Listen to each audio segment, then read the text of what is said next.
This is the instructional video protocol for the operation of the Bruker Vertex ADV FTIR spectrometer. The focus in this video will be for the application of the Oklahoma State University device and its unique configuration. We will cover basic safety, loading samples correctly into the BioATR2 or XSA sample compartment, and how to operate the Opus software to run an analysis of a sample. The Vertex is a sophisticated and versatile spectrometer. With great accuracy, the absorption or transmission of a sample can be measured. This data can yield remarkably useful information about the sample being studied. The Vertex's precision predicates on correct setup of the testing process. This means it is important to understand the details covered in this protocol. The spectrometer is a very sensitive and specialized machine. The sensitivity of the machine is greatly increased by lowering the temperature in the sample area. This is achieved using liquid nitrogen. It is very important to wear protective eye covering, gloves, and a lab coat anytime you are handling liquid nitrogen. Moisture in the sample area can significantly alter the scan results. For safety and getting accurate results, absolutely no liquids are allowed on the optical table. The sample being tested must be loaded into the ADV or XSA sample chamber correctly. Depending on the type of test being performed, it will change the steps required for cleaning and loading the sample. Before loading a sample, the sample area must be cleaned thoroughly. Any residue or contaminants from a previous scan can alter or even ruin your experiment. Carefully ensuring proper cleaning prior to loading your sample is crucial. In the case of constant temperature scans, perform the following steps. Remove the sample container cover, being careful to keep track of the O-ring. Remove the previous sample, if any, with a pipette and optical tissue. Anytime you pipette a different substance, discard the pipette tip and obtain a new one to ensure absolutely no contamination. To clean the crystal of lipids, use 25 microliters of the provided detergent. In each case, use 25 microliters of cleaning solution. Leave the cleaning solution for 3 minutes. Any longer than 5 minutes can damage the crystal. Then remove the cleaning solution with pipette and optical tissue, then repeatedly rinse the crystal with distilled water. Clean the O-ring with detergent and rinse thoroughly with distilled water. Swab the sample container cover with the cleaning agent and then again rinse with water. Finally, replace the O-ring and the sample container cover. Please reference the most current written protocol for a number of times to repeat this process for optimal results. In the case of T-series scans, where the temperature changes throughout the scan, the proteins in the sample chamber will likely become denatured, making the sample gel-like, and additional care will have to be taken to remove the sample after the scan has been run. To remove the proteins, use guanidinium as the cleaning agent instead of detergent. Additional mechanical cleaning from optical tissue and Q-tip will be needed. To ensure no contaminants remain, you will bring up the Opus software and verify the absorbance spectrum shows only bands with less than 1 milliOD from peak to peak. To check the absorbance after cleaning, we will start the Opus software on the machine connected to your Vertex ADV. You will be prompted to log in, obtain proper credentials from your instructor. Once logged in, select the Measure tab from the top of the Opus screen. In that menu, select the Temperature Control option. This will bring up a temperature control window. Within the Basic tab of that window, select COM1 as the option for the serial port. Under Temperature Control Device, select Uber Ministat 125. To see the current temperature of the system, choose Read Temperature. Enter the desired temperature in degrees Celsius, then click Set Temperature. Now choose Save Settings, and the window will close. Again, select the Measure tab. This time, choose the Setup Measurement Parameters option.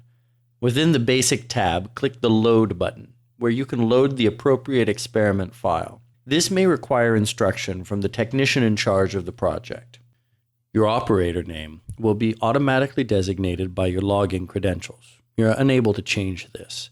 Populate the sample description field in such a way that you're able to distinguish your sample from any of the other samples run through the system.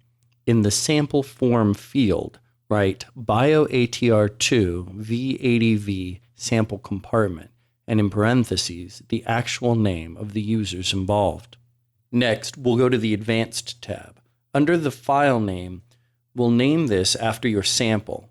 For path, we'll make a new folder for your file that includes the date in the name. The resolution field should be 2 inverse centimeters. Sample scan should be set to 512 and background scan should be 1024. Save data from values should start at 4000 inverse centimeters going to 800 inverse centimeters. Set the result spectrum drop-down to Absorbance. Under data blocks to be saved, select the following options: Absorbance, single channel, sample interferogram, background, and background interferogram. Now choose the Optic tab. External synchronization should be set to off. For source setting, choose MIR. Beam splitter is KBR. Optical filter setting should be set to open and aperture setting to 6 mm. The measurement channel is sample compartment, and so is the background measurement channel. The detector setting is LN MCT photovoltaic 1 mm 8H. Scanner velocity needs to be at least 200 kHz. The sample signal gain and background signal gain will both be set to 2 times, and the sample preamp gain and background preamp gain will both be ref. Set delay after device change to 0 and to delay before measurement to 0. Optical bench ready should be off. Next, we will go to the Acquisition tab. The wanted high frequency limit should be set to 4000, except for lower velocity measurements, in which case use 7000. The wanted low frequency limit should be kept at 0. Both drop-down tabs for the high-pass filter and low-pass filter should be open. The acquisition mode should be double-sided, forward-backward. Both drop-down tabs for the correlation mode and the external analog signals should be off. Now select the FT tab. The phase resolution should be 32 inverse centimeters.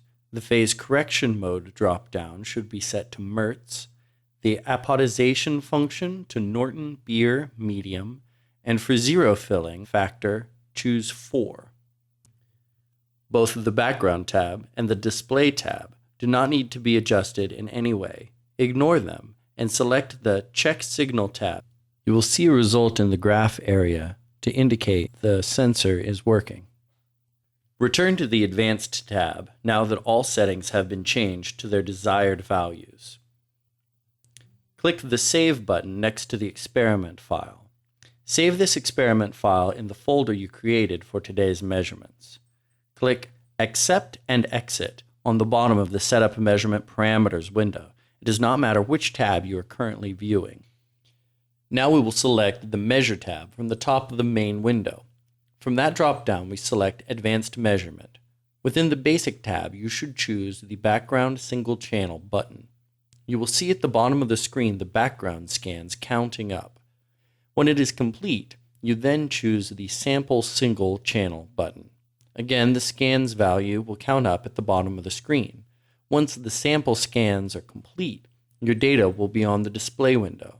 You can select the Scale to All Spectra icon to auto-scale the graph to display your content to fill the screen. Once you have taken a calibrating measurement without a sample present to verify that your sensor is clean, you may begin the process of loading your experimental sample. This concludes the instructional protocol video for the Oklahoma State University Research Lab Bruker Vertex FTIR spectrometer.